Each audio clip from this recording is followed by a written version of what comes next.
శక్తివంతుడైన దేవునికి స్తోత్రములు. ప్రభు యొక్క నామములో మీకు వందనములు.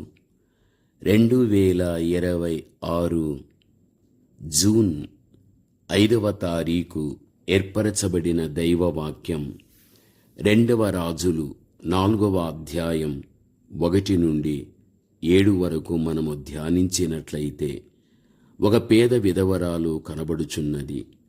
ఆమె భర్త ప్రవక్త యొక్క శిష్యుడు మరియు యెహోవా యందు భక్తి కలవాడు. అయితే అతడు చనిపోయాడు. కుటుంబమునకు కొంత అప్పు మిగిలిపోయింది. విధవరాలైన తల్లి తన 2 కుమారులు ఏమీ చేయలేని పరిస్థితుల్లో ఉంటున్నారు.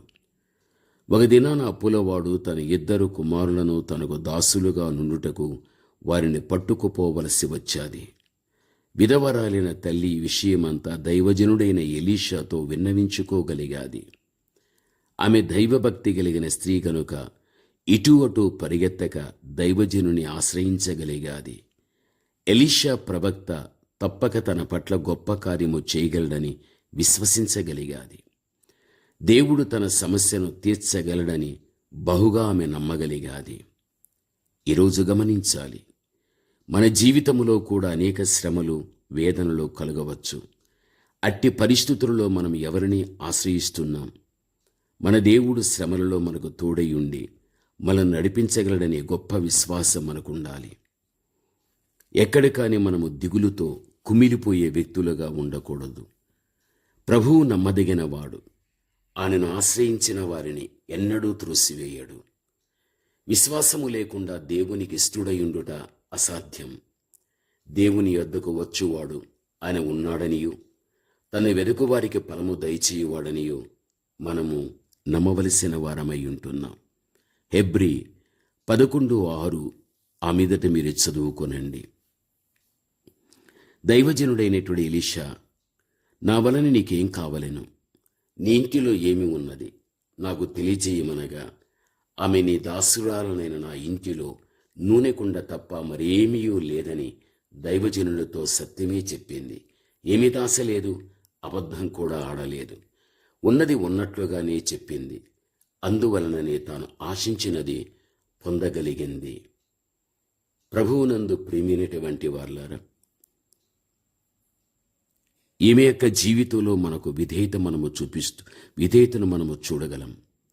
దైవజనుడు చెప్పినట్లు విధవరాలు తన 2 కుమారులు తన పొరుగు వారి యొద్ద నుండి ఖాళీ పాత్రలు ఎరువుకు తెచ్చుకుని ఇంటి లోపల నుండి తలుపు మూసుకుని తన కుండల్లోని నూనె పాత్ర అన్నిటిలో పోసి నిండినవన్నీ ఒక చోట ఉంచగలిగాది.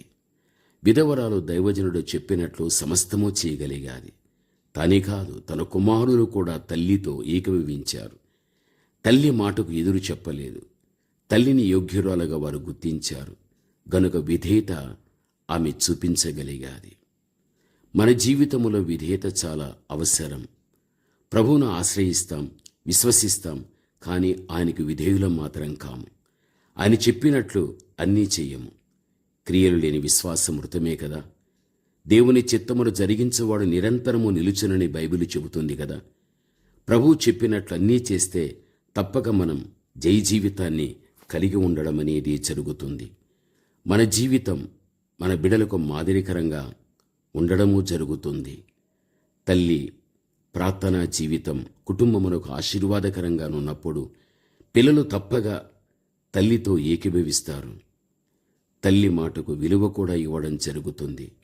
వారి తల్లి ఉపదేశము ఎన్నడూ కూడా వారు త్రోసివేయరు అనే విషయం మనం మరిచిపోకూడదు. ప్రభువునందు ప్రియమైన వారలారా, పాత్రలన్నీ నిండిన తర్వాత ఇంకా పాత్రలు తెమ్మని కుమారునితో చెప్పగా, వారు మరేమీ లేవని చెప్పాను. అంతలో నూనె నిలిచిపోయాది. అత్యాశకు పోయి మరి ఎక్కువ పాత్రలకు ఇటు అటు పరిగెత్తలేదు. సంతృప్తి చెందగలిగాది. మనం కూడా మనకు అనుగ్రహించిన వాడితో సంతృప్తి కలిగి ఉండిపోవాలి. ధనాపేక్ష లేని వారై మీకు కలిగిన వాటితోనూ తృప్తి పొంది ఉండడం మంచిది. సంతుష్టి సహితమైన దైవభక్తి మనకు గొప్ప లాభసాధకం. మనం ఏ స్థితిలో ఉన్నానో ఆ స్థితిలోనే సంతృప్తి కలిగి ఉండవలనని, సంతోషించాలని, దేవుని స్తుతించాలని ఆ విధమైన పరిస్థితుల్లో జీవితం సాగించుకోవాలి. ఆమె దైవజనుని యొద్దకు వచ్చి సంగతి తెలియచెప్పగా అతడు నీవు పోయి ఆ నూనెను అమ్మి నీ అప్పులు తీర్చి మిగిలిన దానితో నీవును నీ పిల్లలు బ్రతుకమని ఆమెతో చెప్పడం మనం చూస్తూ ఉన్నాం. పాత్రలన్నీ నూనెతో నిండిపోయినవి కదా, ఇక మనం మన ఇష్టం వచ్చినట్లు చేసుకోవచ్చు అని అనుకోను కూడా లేదు. ఆమె తనకున్న అప్పులన్నీ తీర్చివేసింది, అవసరం తీరిపోయింది. మరలా దైవజనుని దగ్గరికి వెళ్ళడం ఎందుకొని కూడా తలంచలేదు. కృతజ్ఞత ఆమె కనుపరచగలిగాది. మన జీవితంలో ఒకసారి వెనుకకు తిరిగి చూసుకుంటే ఎంతగానో ప్రభువు మనల్ని హెచ్చించి ఉన్నాడు. శ్రమలలో మనకు తోడై ఉండగలిగాడు. అనుక్షణము మనలను కాపాడుతూనే ఉన్నాడు. ఇంతగా ప్రభు మన ఎడల శ్రద్ధ కలిగి ఉంటే ఎంతవరకు మనము కృతజ్ఞత చూపిస్తున్నామనేది కూడా మనము గ్రహించాలి. ఏ విధముగా యేసు ప్రభువును ఘనపరుస్తున్నాం ఒకసారి మనమే ఆలోచించుకునే వ్యక్తులుగా ఉండాలి. ప్రభువు మనకు అనుగ్రహించిన ఈవులను ఆయన చిత్తానుసారంగా వినియోగించబద్దులమై మనం ఉంటున్నాం. పేద విధవరాలు, చనిపోయిన తన భర్త 2 కుమారులు అంతా దేవుని యందు భయభక్తి కలిగిన వారుగా ఉన్నట్లు మనము గమనించగలం. ఆ కుటుంబం వలె ఒక విశ్వాసముతో కొనసాగుచు సత్యమును అనుసరించి ప్రభువుకు విధేయ చూపుచు సంతృప్తి కృతజ్ఞత కలిగి జీవితము జీవించినట్లు ప్రభు కృప మనకు చూపడం అనేది వాస్తవమైన విషయం. ప్రభువునందు ప్రియమైన వాళ్ళారా, ఈ యొక్క 2 రాజులు 4:1-7 వరకు ఉన్న విషయాలను ఆ మీదట మీరు చదువుకుంటే అర్థం కాగలుగుతుంది. మన దేవుడు ఆయన నమ్మదగిన దేవుడు. ప్రార్థన. మంచి యేసయ్యా, మీకు వందనములు చెల్లిస్తున్నాను. మీ మాటలకై మీకు వందనములు ప్రభువా. దయచేసి నా తండ్రి, ఈ మాటలు విన్నటువంటి మీ ప్రియబిడల యొక్క జీవితములో నా తండ్రి తప్పనిసరిగా మీ బిడలు నా తండ్రి మీ యందు నా తండ్రి భయము భక్తి కలిగిన వారుగాను, విశ్వాసాన్ని కలిగిన బిడలగాను, విధేయత చూపే బిడలగాను, కలిగి ఉన్న దానిలో సంతృప్తి కలిగిన బిడలగాను, కృతజ్ఞత కలిగిన బిడలగాను మీ బిడలు జీవించటానికి కృపను మీరు చూపించమని యేసు నామములో ప్రార్థన చేస్తున్నాము తండ్రి. ఆమేన్.